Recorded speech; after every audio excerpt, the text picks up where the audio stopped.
एक बच्ची, उसकी माँ और एक मेकअप बॉक्स। सुनने में तो ये एक बहुत ही सीधी-सादी कहानी लगती है ना? लेकिन इसके अंदर पेरेंट्स और बच्चों दोनों के लिए एक बहुत गहरा सबक छिपा है। एक ऐसा सबक जो शायद रिश्तों को देखने का नजरिया ही बदल दे। तो चलिए इस कहानी के पीछे छिपे राज से पर्दा उठाते हैं। जरा सोचिए, एक छोटी सी बच्ची है और उसके हाथ लग गया है एक मेकअप बॉक्स। अब आगे क्या हो सकता है? ये सवाल सुनने में जितना आसान है ना, उतना ही गहरा भी है, क्योंकि ये हमें ठीक उस पॉइंट पर ले जाता है जहां बच्चों की मासूम सी जिज्ञासा और बड़ों के बनाए नियम आमने सामने आ जाते हैं। तो इस कहानी की जो हीरो है वो है 7 साल की बेबी, और हर बच्ची की तरह ही उसके लिए उसकी माँ ही सब कुछ थी, उसकी रोल मॉडल। पर पता है उसे सबसे ज्यादा क्या पसंद था? अपनी माँ को तैयार होते हुए देखना। जब वो बड़े ध्यान से, बड़े आराम से मेकअप करती थी, बेबी बस देखती रह जाती थी। फिर एक दिन बेबी ने हिम्मत की और अपनी माँ से बिल्कुल मासूमियत से पूछ ही लिया, मम्मी मुझे भी बिल्कुल आपकी तरह मेकअप करना है। देखिए कितनी सिंपल सी ख्वाहिश थी, बस अपनी सबसे बड़ी हीरो जैसा बनने की चाहत। लेकिन माँ का जवाब एकदम से आया और बहुत साफ था, बिल्कुल नहीं, मेकअप बड़ों के लिए होता है, तुम इसे कभी हाथ नहीं लगाओगी। बस एक लाइन, और वो एक लाइन एक दीवार की तरह खड़ी हो गई।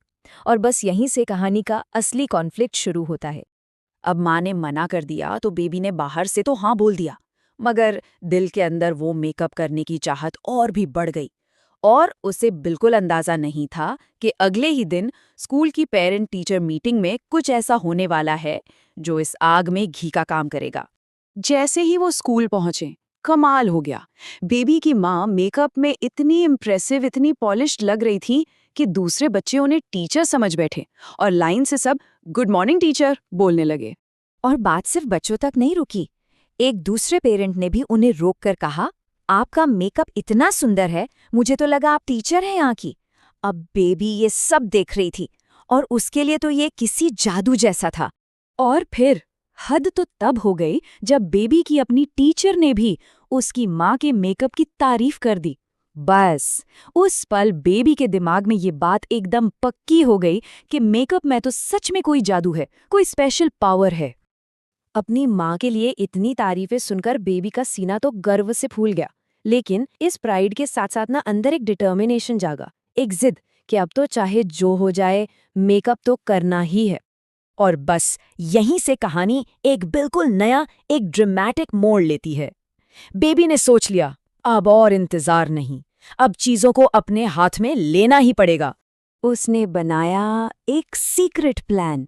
प्लान ये था कि वो चुपके से मेकअप करेगी और फिर अपना नया लुक दिखाकर माँ को सरप्राइज देगी। वो बेचारी अपनी मासूमियत में सोच रही थी कि उसकी माँ ये देखकर कितनी खुश होंगी, शायद उसे माफ भी कर देंगी।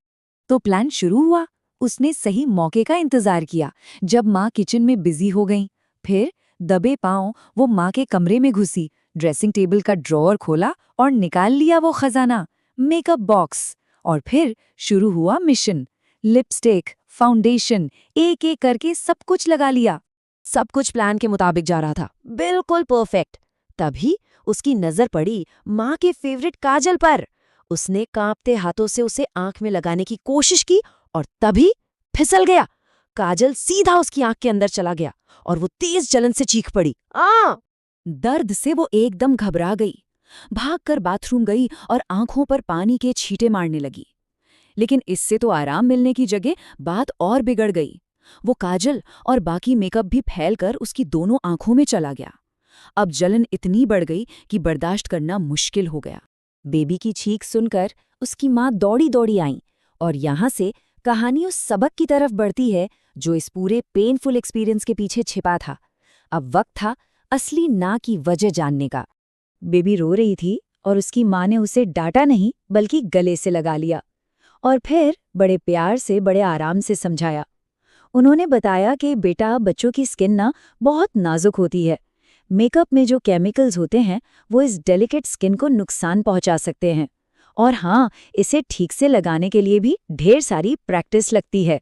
तो सारी बात का मतलब ये है कि एक तरफ है बच्चों की सुपर सेंसिटिव स्किन और दूसरी तरफ हैं केमिकल्स से भरे मेकअप प्रोडक्ट्स, जिन्हें लगाने के लिए स्किल भी चाहिए। अब इन दोनों का कॉम्बिनेशन आपस में बिल्कुल मैच नहीं करता, बल्कि ये खतरनाक हो सकता है। तो आखिर में बेबी की आंखों की जलन तो ठीक हो गई, लेकिन उसे एक ऐसी चीज समझ आई जो किसी भी रूल से, किसी भी डांट से कहीं ज्यादा कीमती थी। एक बहुत इंपॉर्टेंट लेसन। और पता है, यही इस पूरी कहानी का सबसे बड़ा टेक अवे है। सिर्फ ये मत करो सुन लेना काफी नहीं होता। असली चेंज तब आता है जब हमें समझ आता है कि आखिर क्यों मत करो। जब बेबी को वो क्यों समझ आया, तो रूल फॉलो करना कोई बोझ नहीं लगा, बल्कि एक समझदारी का काम लगा। और उसने अपनी माँ से प्रॉमिस किया कि अब वो तब तक इंतजार करेगी जब तक वो बड़ी ना हो जाए और इसे ठीक से लगाना ना सीख ले। ये प्रॉमिस उसकी नई समझदारी का सबूत था। तो ये कहानी हमें एक बड़े जरूरी सवाल पर लाकर छोड़ देती है। एक बच्चे की दुनिया में असली खूबसूरती का मतलब आखिर है क्या? क्या वो मेकअप में है, या फिर उनकी मासूमियत में, उनके सवालों में? ये सच में सोचने वाली बात है ना?